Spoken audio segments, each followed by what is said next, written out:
And get us recording. There we go. Welcome, everybody. Happy Wednesday morning.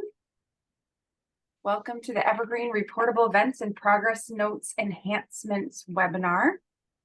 For those of you that haven't met me yet, and I'm sure most of you have at this point, my name is Lesley Miska. I joined ODES in February of 2016 as the Information Services Manager. My primary role within the office is oversight and management of our electronic data systems, which includes currently EIS and futuristically Evergreen data system. Joining me on the presentation today is Walter Goodlett, the Evergreen Project Organizational Change Management and Communications Subject Matter Expert. That is a mouthful for sure, but he has a very important role with us. And if you joined the first webinar series, you met him there as well. And Nancy Kitchin, who many of you know, she works at ODES as a data and compliance specialist and has been one of the primary Evergreen project participants since we kicked off the project. Next slide, please, Miranda.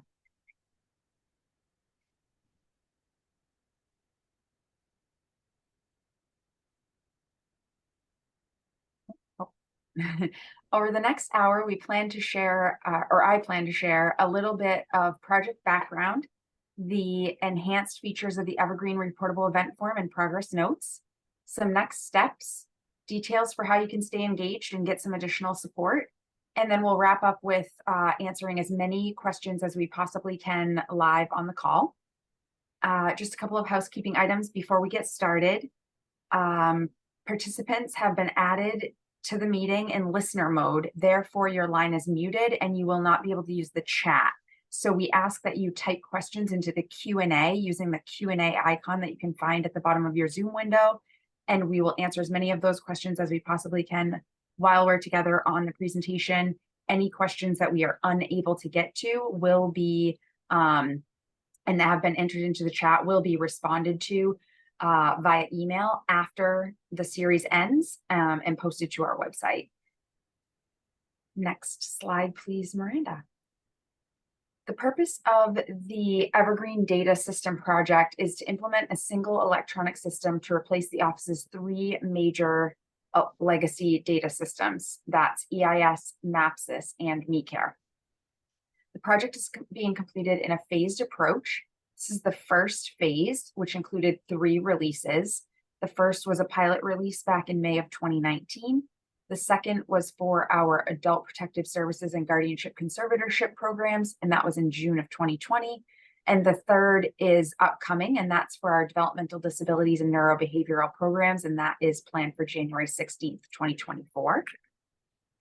The primary goal of the project is to enhance the quality of services for our constituents. And some of the benefits include automating some of our current paper or manual processes, reducing redundant data entry, streamlining some of your workflows and processes, and improving data and reporting. Next slide, please, Miranda. Today, we're going to cover reportable events and progress notes. Both of those forms have been enhanced for more standardized and consistent data capture to more closely align with, from a reportable events perspective, to more closely align with the CMS critical incident reporting requirements and make it easier to identify trends in reporting. Please note that this overview will be very high level and may not point out every field or feature on each of the slides that you're going to see in here. However, there will be plenty of time for you to explore the system between now and the deploy in January. Also, note that access to Evergreen person records and forms is role-based. So depending on your role, you may or may not have access to everything that you see here. For example, case managers or care coordinators will only see person records that they are explicitly assigned to, that they have a relationship to, and all of the forms that are conducted for that person's record, where external providers will only see persons with a location assignment to a location within their organization, and they'll only be able to access forms that their role allows and that have been created by a user within their organization. So diving into the reportable event, the reportable event form can be found by navigating to a person record. This can be done through search if your role has that capability, or through your caseload list if you are someone that's explicitly assigned, like a case manager or care coordinator, or there are maybe other avenues where you would navigate to a reportable event, such as a query or a notification. And then you would click on, once you've navigated into the person's record, you would click on the Forms and Plans icon, which is circled here in red that Miranda's showing you. And when you're clicked into a primary navigation item, the background is white. As you can tell here, when I took this screenshot, I was on the Forms and Plans list page. This is the All Forms list page. When you click on Forms and Plans, that's where it navigates you. So from this landing page, you can see all of the different forms that have been created for this person that your role has access to. You can sort and search from this screen to locate a reportable event record or a particular reportable event record if you choose, or you can click on that little filter menu, the hamburger upside down pyramid icon that Miranda is circling for you here. And that will open up the reportable event custom list page. Next slide, please, Miranda. So the reportable event custom list page looks very similar to the All Forms list page. However, this page has been filtered to only show reportable events, and it includes an additional column of data, which I've circled in red here, which is the incident categories for the reportable events. So the All Forms list page doesn't have this field because other forms would not have incident categories. So that's why it's nice sometimes to navigate in to filter down to the reportable events and be able to see that additional data. Please note that if you navigate directly from a query or a notification, and a query is an outstanding work action item, and a notification is similar to a tickler and EIS. If you navigate from one of those, you will bypass both of these list pages and be dropped directly into the specific reportable event that you were notified about or that you selected from your query results.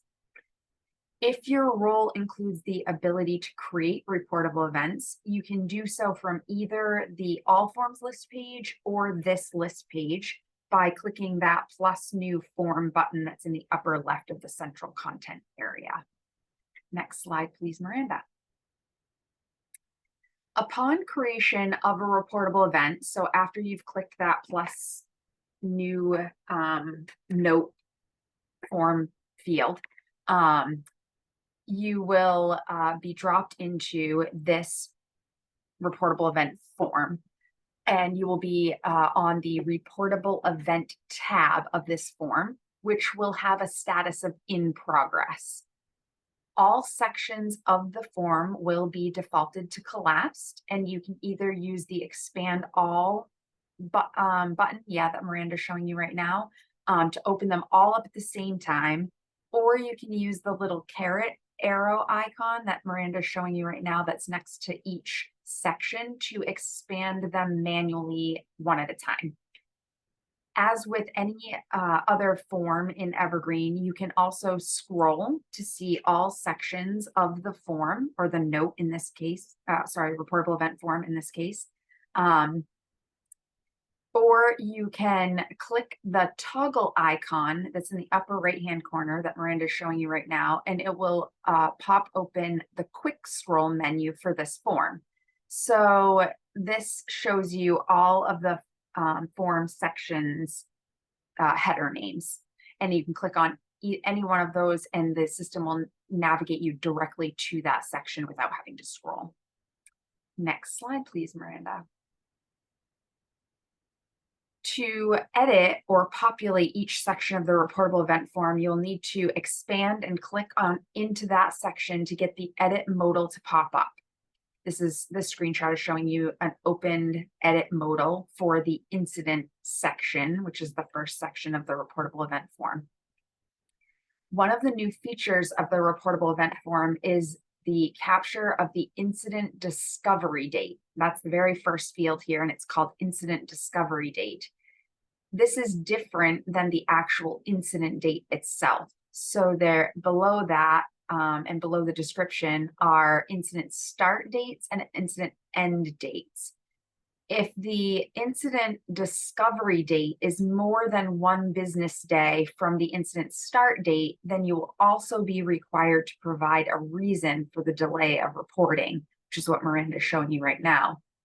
This is a pick list, and it does have some common reasons as well as an option of other. Incident dates have also been updated to include start time and end time.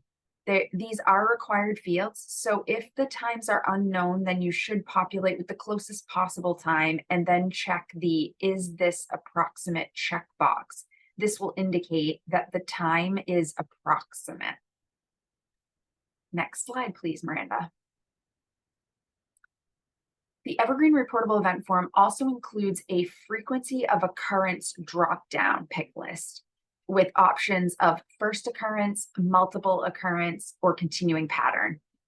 You should answer this question based on your knowledge. So if this is you're only aware of this being the first occurrence, you should select that. If you're aware that there's been a previous occurrence of this, then you should select multiple occurrences. If you believe that this is a continuing pattern because you're aware of many occurrences or regular occurrences, then you should select continuing pattern.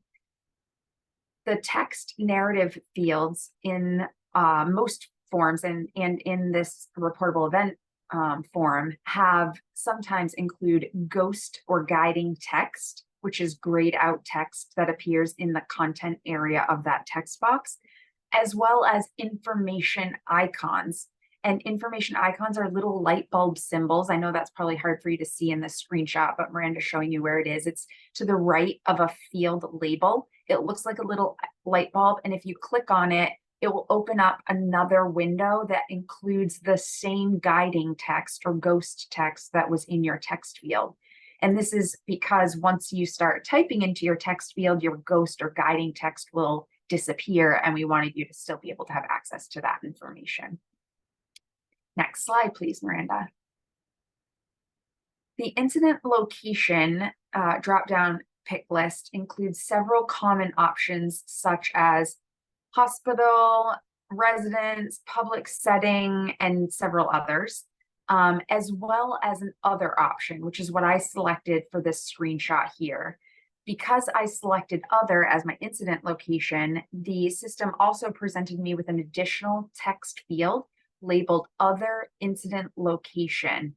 And this is where I can type the text of what that other incident location might have been. This will be a required field for me because I selected other. So you can see, again, it's very small, but there's a little red asterisk next to other incident location. Evergreen also includes a question about whether the incident location is waiver funded or not. So it's a simple yes or no. Next slide, please, Miranda. Some other new fields which will be captured in the Evergreen reportable event form include whether emergency services were involved, and if yes, which types. So in this case, I've indicated yes, and I can select as many of the emergency services types that are listed in the multi-select field below that. So in this case, the options are ambulance, rescue, paramedics, fire department, crisis team, warden services, search and rescue. In addition to emergency services, we will also capture whether law enforcement was present.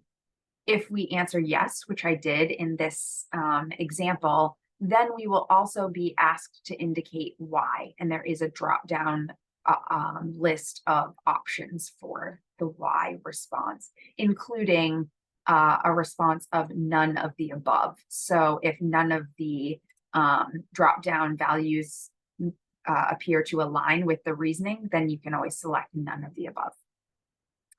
Next slide, please, Miranda.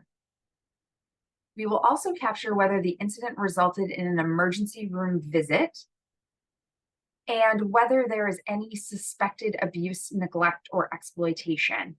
Please note that a yes response to suspected A&E does not exempt the reporter from their mandated reporting responsibilities under the Adult Protective Services Act, and therefore a call should still be made to the APS hotline.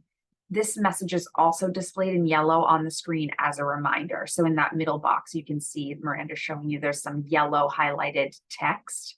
That's reminding the individual that even though they've indicated yes, there's suspected abuse, neglect, and exploitation, they should still call the 1-800 hotline number, and it does provide that number for them. In order to complete the reportable event, the data enterer will need to check the attestation box, indicating their understanding that a 30-day provider follow-up and internal review must be completed, and that they will notify the responsible party if that party is not them. And there is a list of options for the responsible parties that they can select from. In this screenshot, I've selected case manager. Next slide, please, Miranda. Evergreen offers an additional field type that EIS does not currently have. This is called a dual list. You will see this field type in some other forms within Evergreen, as well as the reportable event form. In the reportable event form, it's used for selecting the reportable event categories. A dual list will have two boxes. The box on the left will contain values that are available options for selection, and the box on the right will include all of the options that you have selected. You will click into the checkbox in front of an item and then use the arrows in the middle of the boxes to move that item to the opposite list. So if I'm in the available list and I want to select death, which is the first category there, I would check that box, and then I would go into this middle arrows and I'd push the arrow that's pointing towards the selected. Thank you, Miranda. And then vice versa. If I moved something over to selected and I wanted to move it back, I would check it, and then I would use the arrow that's pointing towards the available options. In this example, I've selected emergency department visit and law enforcement intervention categories. So those are the ones that are showing up on my selected side of the screenshot. Next slide, please, Miranda. Because my categories require supplemental custom questions, once I clicked save, I now see two new sub-menu items in my quick scroll menu, as these questions are now being displayed at the bottom of the reportable event form. And these custom questions were previously located under the EIS reportable event show menu. So in Evergreen, you don't have to go find those custom questions. They are appended to the bottom of your reportable event form. Also, you'll note that my completion requirement symbol is still showing the orange dotted circle, and that's because the custom questions have not been completed. And as you can see in the custom questions that are circled at the bottom, they each in front of them have a little orange exclamation mark that's circled. This indicates that those are fields that are required in order to complete this form. So I would need to populate those answers in order to set the status of this form to complete. Next slide, please, Miranda. So in the witnesses and participants section, this is also a new field type or feature in Evergreen.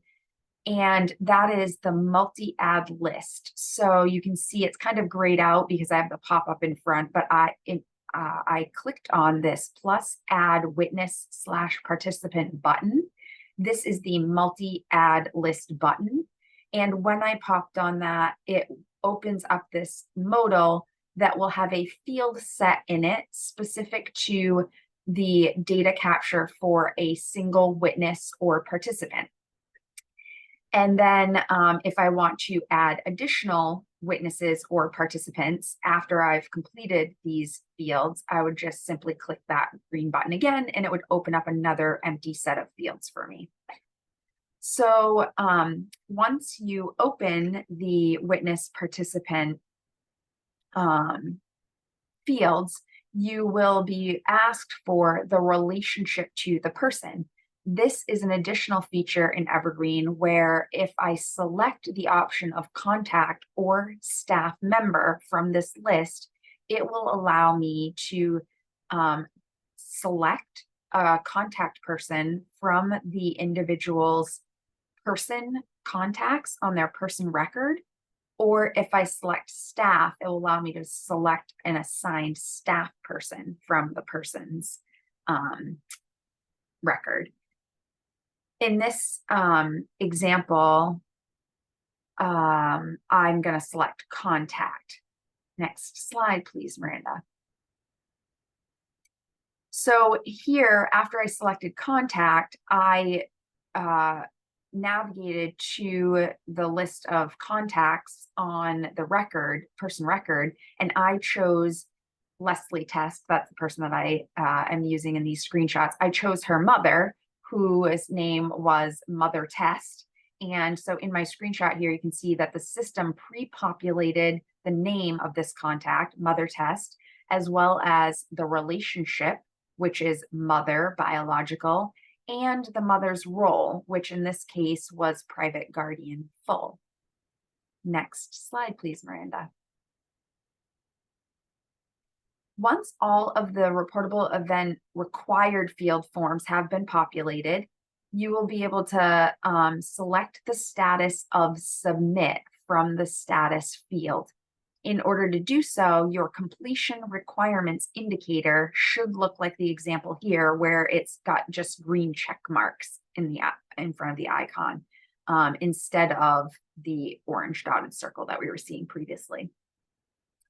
After submission, the status will change to completed, which is what you're seeing in this screenshot.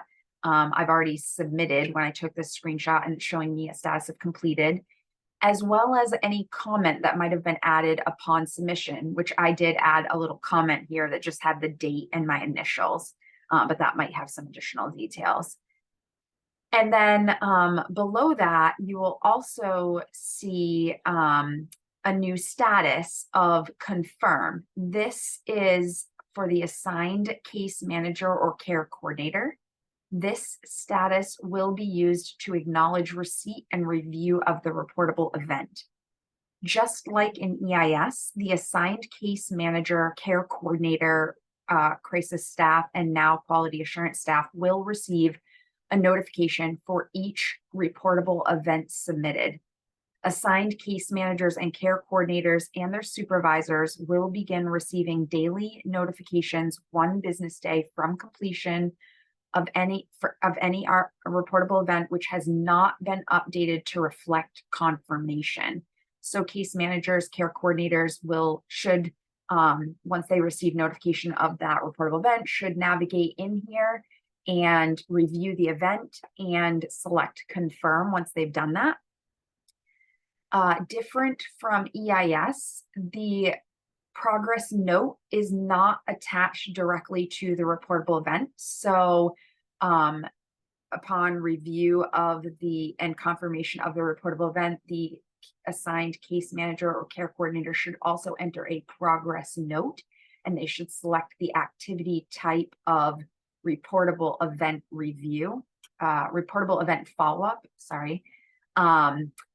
And that will store that reportable event with that type so that the content can be pulled later if needed to review alongside the reportable event. Next slide, please, Miranda. Another way for case managers or care coordinators to make sure that they've reviewed and confirmed all of the submitted reportable events for the persons that they serve is to navigate to queries from the persistent navigation, which is that top white navigation bar, and select the reportable event pending acknowledgement query.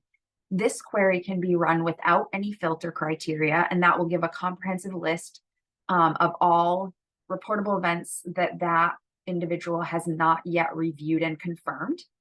Or you can enter filter criteria of a specific person's name and or a date range to get a narrowed set of results.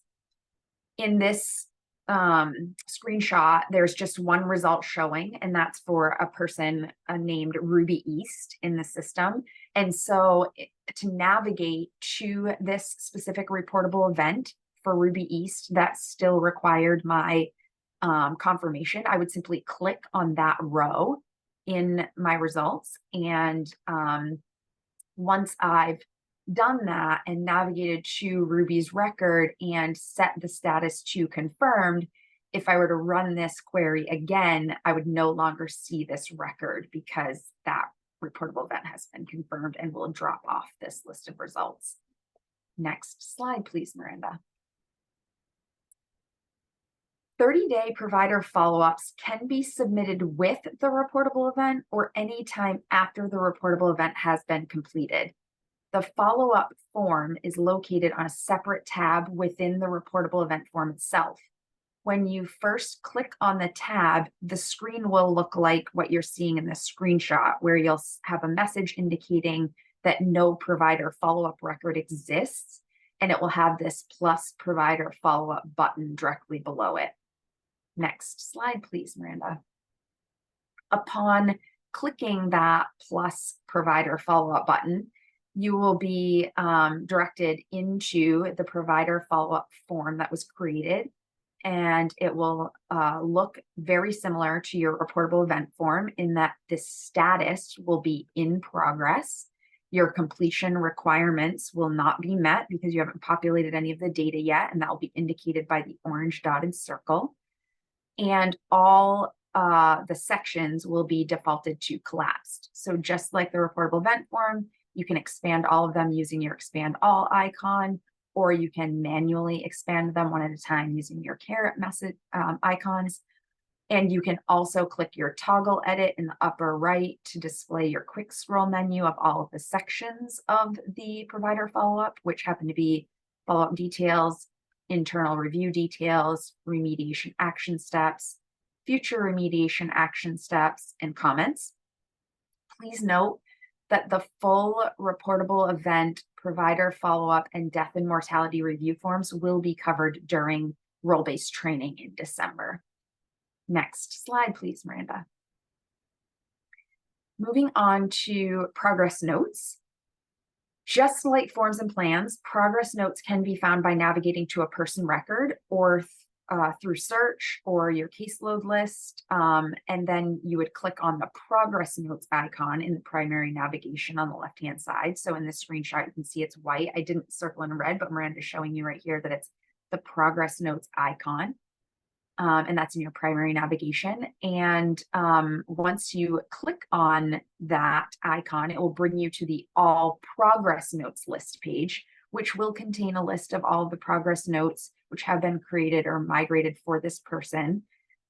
You can sort or search from this screen to locate a particular progress note, or you can click on the filter menu in the upper right, the hamburger upside down pyramid icon, to get the specific progress note type list page. If your role includes the ability to add a new progress note, you will see the plus new progress note button in the upper left-hand corner of the page content. Evergreen person progress note types include general note, provider exploration and discovery, home support, crisis residential, and crisis contact. There are other note types in the system, but they include guardianship, conservatorship, and adult protective services notes, which are captured from within their respective forms, not up here at the person level. And please note that for privacy reasons, APS notes are not viewable from within the person record and can only be viewed by authorized users from within the APS report itself. The person progress note list page is a custom list page, so it does include different columns of data than the all forms list page. It includes the note type, which is the first one that I circled here to the far left, so that will tell you which type of note this is. It includes the title, the create date, the activity date, the contact name if it was a collateral contact and a contact name was provided, the contact type, The first several characters, I believe it's 50, don't quote me on that. I didn't get a chance to go confirm that, but it will display the first several characters of the description. And if the description exceeds what can be viewed in this table, so more than like 15 or 20, whatever is being showed here, you will see the little icon that's to the right of this, which is probably difficult for you to see, but it looks like a little set of lines with a wrapping arrow. That indicates that there is a little bit more of the description that is available. If you click on the caret icon to the far right of the row, it would expand the drawer for you to see those additional characters. I believe it's 50, but I will confirm that in the Q&A that goes out after the series. Also, aside from the description is location and area. And area in this case would either be the person record, which all of these rows show that these were created at the person record, or if there were guardianship conservatorship notes, it would show the GXCX area. Next slide, please, Miranda. When you click the plus new progress note button, you'll get a pop-up modal within the note stepper, which is the note stepper. Depending on the note type you are entering, you will have 2 or 3 steps to complete in this modal. Step 1 questions are the same for all person progress note types. So these set of questions will be asked on all 5 types of person progress notes.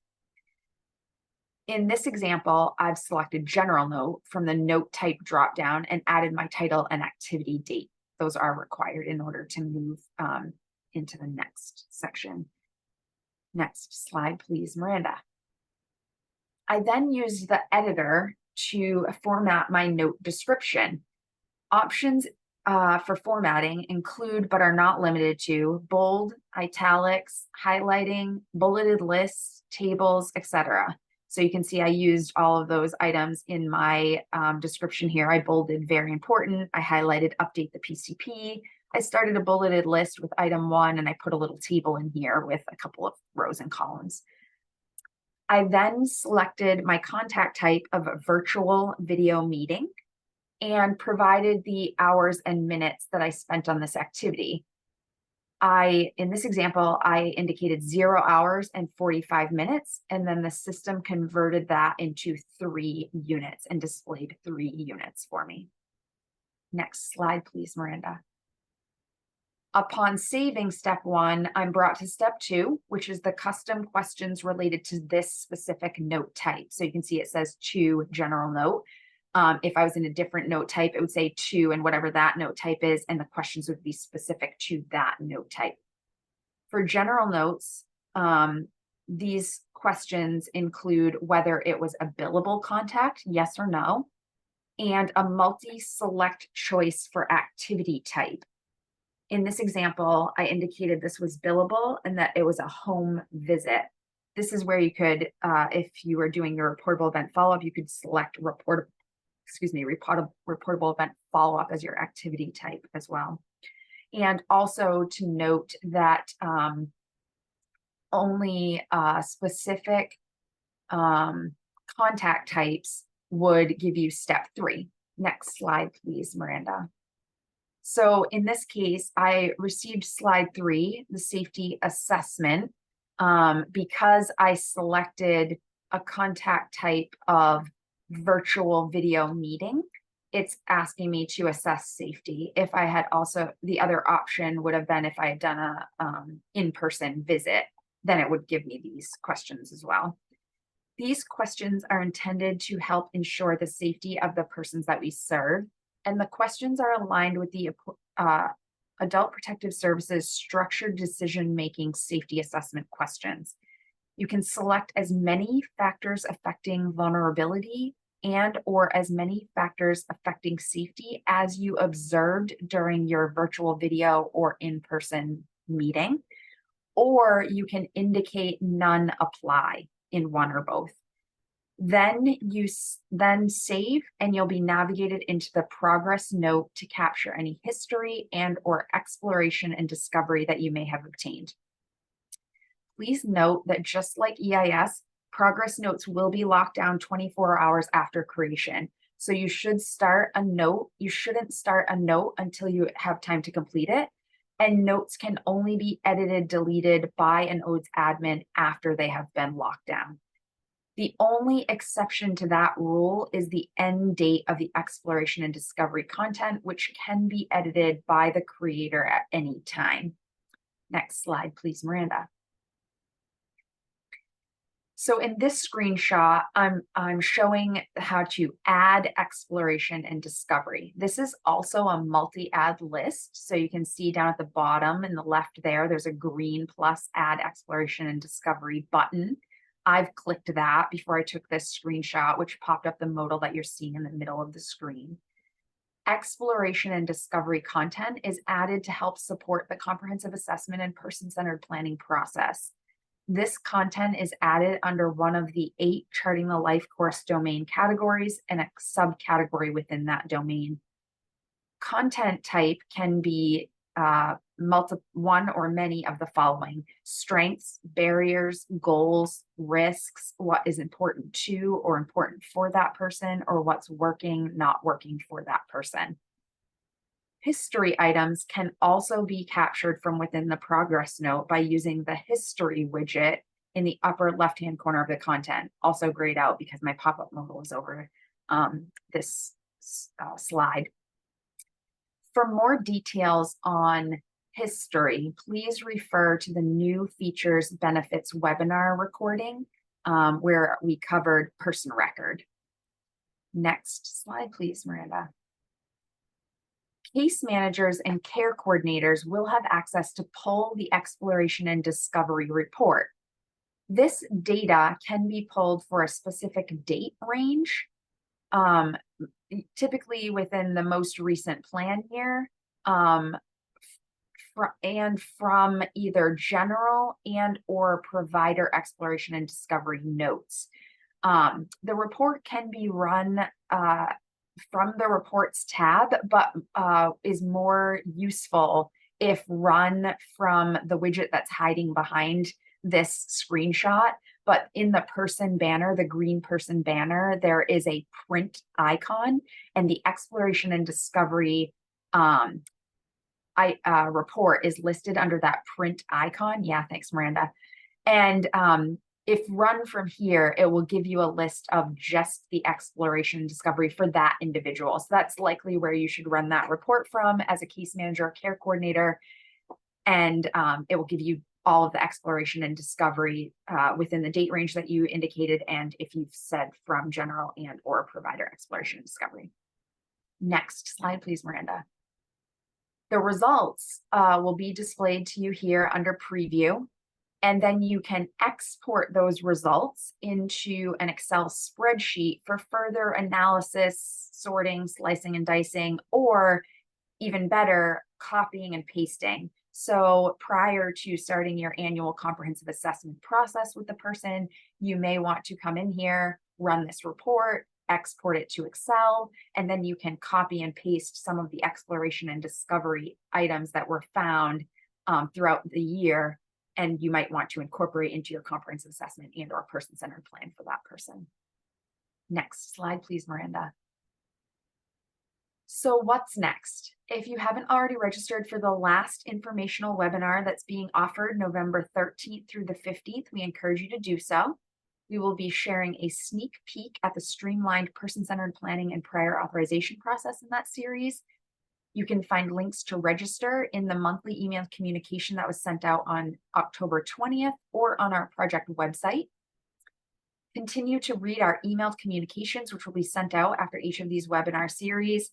And we also will plan to send out additional communications reminding you of training and the deployment in the December-January timeframes.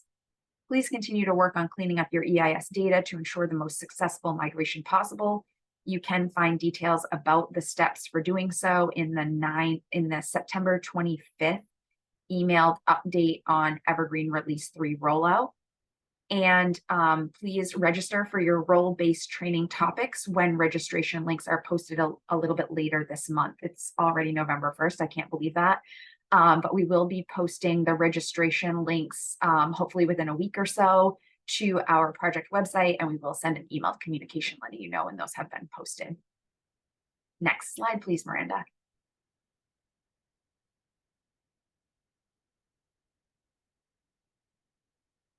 You can continue to leverage the volunteer network of change champions who will help with the transition to Evergreen by working at the grassroots level. You can find more information about the change champions out on our project website and who they are, a list of who they are. All project communications are sent by email, so please make sure that your email address is correct in the EIS system. And if not, please notify our EIS user account team at eissupport.dhhs@maine.gov. If you have any questions or feedback, please reach out to us at our project email address at evergreen.dhhs@maine.gov. And for links to all of our project communications, the recordings from the first webinar series, and once this one's done, the recordings from this webinar series, as well as the frequently asked questions from all of these sessions, please visit our Evergreen project website at maine.gov/dhhs/EIS/Evergreen. We are still working on the frequently asked questions from webinar series 1, so we hope to get those posted up there later this week. And then after this series, we will do the same for all of the questions that come across all of the sessions. Next slide, please, Miranda. So we have made it to the Q&A portion of the session. If you have any questions at all, please type them into the Q&A. Don't see any questions yet. Oh, here we go. We have a question from Peter. The question is there a way to access reportable events without going into a person's record? In EIS, there's a general search feature by the reportable event number versus going into the person's record and looking it up. Great question, Pete. There is a report called the All RE report or All Reportable Event report that will be available in Evergreen, and it will work similarly, I believe, to this search that you have in EIS. You can there's several filtering criteria. I'm not entirely sure what all of those are offhand, but certainly will provide some additional detail in the Q&A follow-up. Cheryl asks a question. Did you, just a clarifying question, did you say the discovery and exploration progress note will default to the appropriate domains in EIS?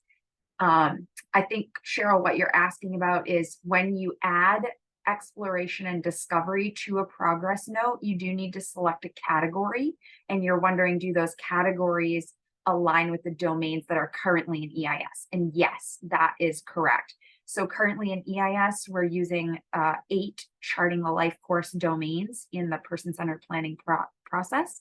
And yes, Evergreen will use those same categories, and exploration and discovery will be entered under those.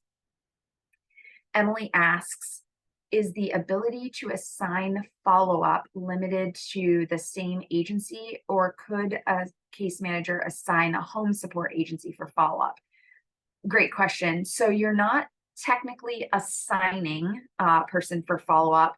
You're just indicating who will do the follow-up, or what type of individual would do the follow-up. And then yes, the case manager, if they were the data enterer, can reach out directly to the home support agency and ask them to populate the provider follow-up details, or provide the follow-up details. Any other questions? I think those are the only ones that I'm seeing in the Q&A. Lesley asks, are you going to do a training to providers on exploration and discovery? Are CCMs, community case managers, required to address these in the PCP? Great question, Lesley. So yes, providers will have their own progress note type of exploration and discovery note. It looks just like the general note, but we created a separate note type for security purposes so that they can't view the full general notes. We want to keep that access separate. And we will, during training in December, we will let providers know that they have access to this note and that they should feel free to use it. There are no specific requirements for them to use it, but they should feel free to use this note type to submit exploration and discovery items. There will also be business process level training for community case managers and care coordinators in the December timeframe about the person-centered planning process, the comprehensive assessment and person-centered planning process.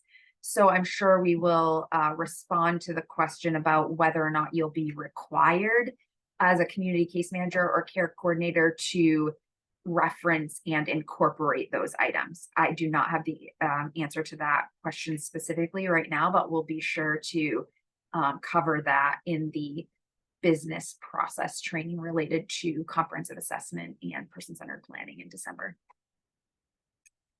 Emily asks, is there a cross-reference to adult protective services to make sure suspected A&E is reported separately? Great question, Emily. So as I mentioned, it's still a requirement.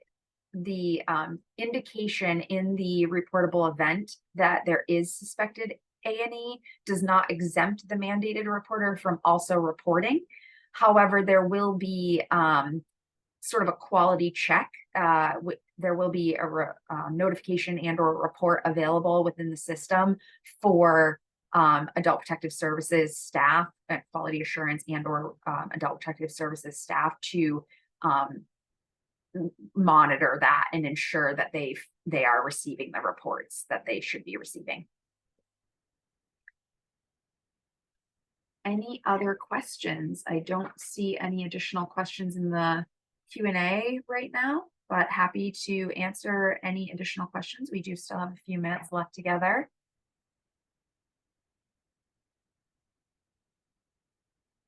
And I believe we've covered all the questions that came out of our Change Champion webinar as well. There was one question in the Change Champion webinar on Monday regarding reportable events and the follow-up progress notes. And I'm still researching the response to that, but we'll include that in the Q&As that go out after the series. Emily asks, can people indicate events at unenrolled locations? I think you mean like they're not a location that is not present in the Evergreen system, like they're not set up as a provider organization in the Evergreen system. Yes, under location, I think in that case you would select other and then type in the location name. Perfect. Any other questions about either the reportable event, progress note?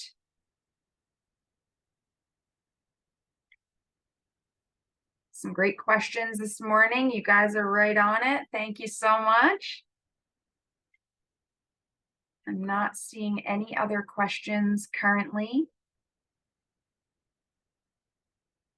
If there are, also I will state before we wrap up, Miranda was gracious enough to add to the meeting chat all of the links to our project website and our email addresses for getting your EIS email address up to date and any feedback or additional questions that you might have. So if you think of any questions after we complete this webinar today, you can always email those questions to evergreen.dhhs@maine.gov, and we will add the questions and responses to our frequently asked questions that we post to the project website and communicate about after the series.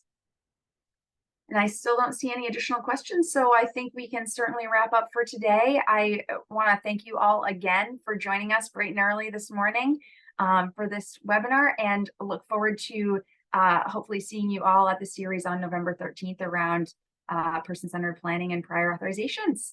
Everybody have a great day.